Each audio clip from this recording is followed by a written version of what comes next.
So good morning to all of you. ये आपका season 2 dual nature है ना।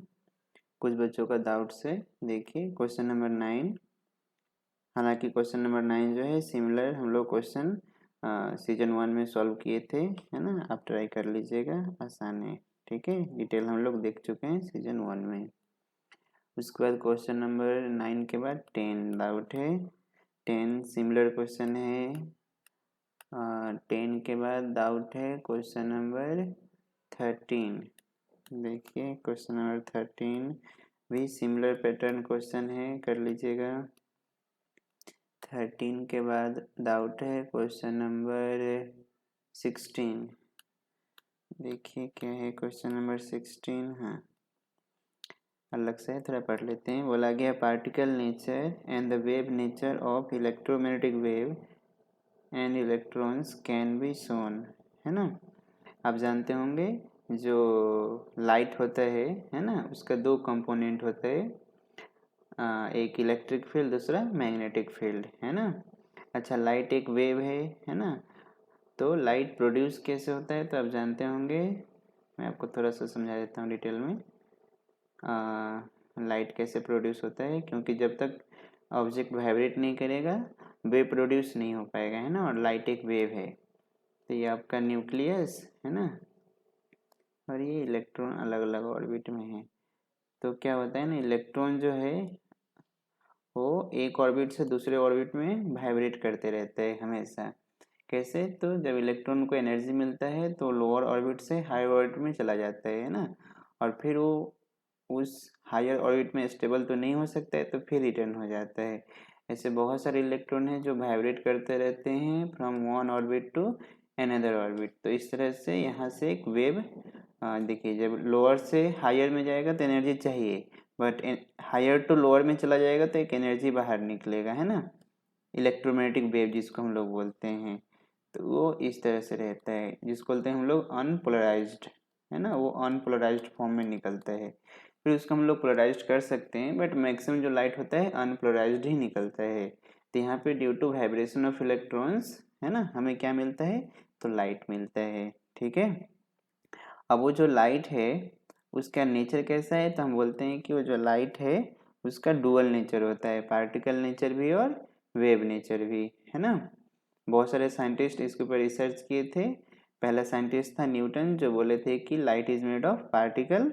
उस पार्टिकल का नाम दिए थे कॉर्पस्क्यूल्स, है ना। सेकंड जो साइंटिस्ट था वो था हाइजन। हाइजन बोले थे लाइट जो है वेव से बना हुआ है, और वो दो लॉ दिए थे, law of reflection, law of refraction, है ना। उसके बाद आए थे मैक्सवेल। हाँ, मैक्सवेल आए थे जो बोले थे लाइट वेव से बना हुआ है, और दिए थे इलेक्ट्रोमैग्नेटिक वेव स्पेक्ट्रम थ्योरी, है ना। फिर उसके बाद आए थे मैक्स प्लैंक क्वांटम थ्योरी दिए थे। फिर उसके बाद आए थे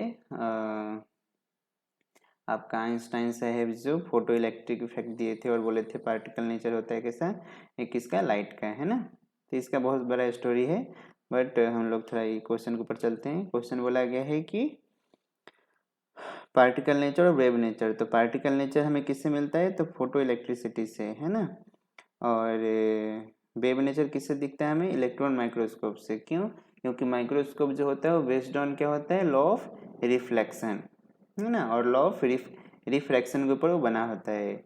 और जो लॉ ऑफ रिफ्रैक्शन जो है, लाइट कब ओबे करता है, जब हम लाइट को क्या मानते हैं, पार्टिकल मानते हैं, है ना।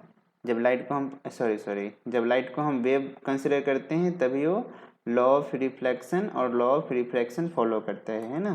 तो यहाँ पे जो लाइट है वेव नेचर शो करता है, बट फोटो इलेक्ट्रिक इफेक्ट में लाइट कैसा शो करता है, तो पार्टिकल नेचर, ठीक है। इतना समझ में, चलिए। तो आपका क्वेश्चन नंबर ये था, आपका क्वेश्चन नंबर 16। 16 के बाद क्वेश्चन नंबर है 20।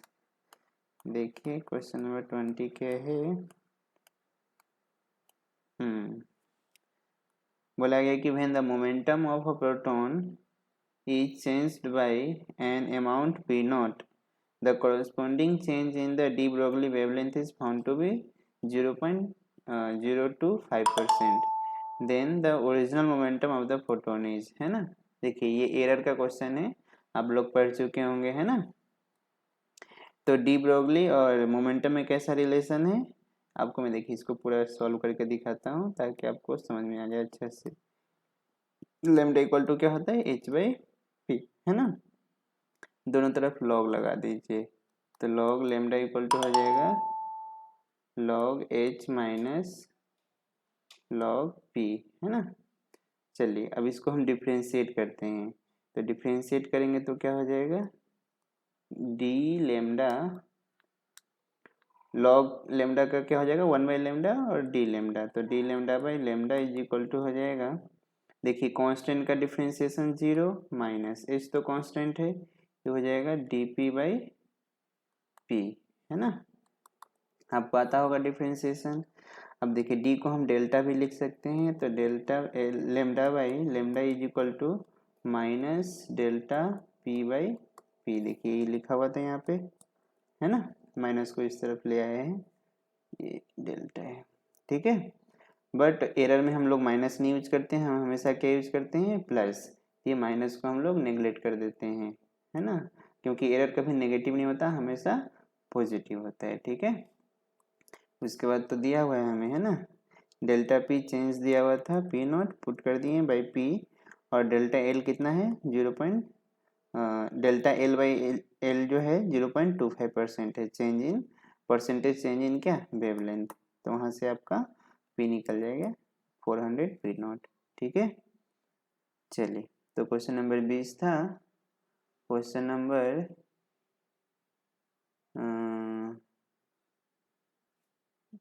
20 के बाद आपका क्वेश्चन नंबर था 23।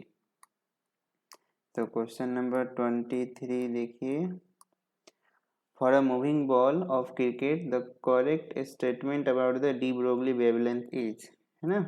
कौन सा स्टेटमेंट सही है, देखिए हम लोग गलत को पहले निकालते हैं, ये तो गलत है, ये भी गलत है ना, ये सही है, ठीक है।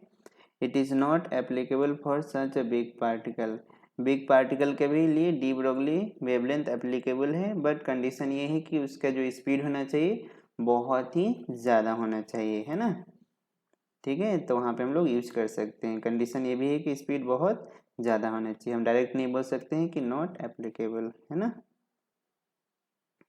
ठीक है। तो हमारा ये स्टेटमेंट सही है, और हम जानते हैं पहले से जो लेमडा होता है इस by root over 2m kinetic energy. उसके बाद क्वेश्चन नंबर 23 के बाद 24, पिछला सेशन 1 में एक क्वेश्चन था, है ना, हम लोग डिस्कस किए थे, ठीक है। आप जानते होंगे लेमडा जो होता है डिपेंड्स ऑन द मास, ठीक है, और फोटॉन्स का जो मास होता है हम लोग 0 मान के चलते हैं, और इलेक्ट्रॉन का मास आप लोग जानते होंगे, है ना, ठीक है। जिसका मास कम होगा उसका वेवलेंथ ज़्यादा होगा, इन्वर्सली प्रोपोर्शनल है, ठीक है।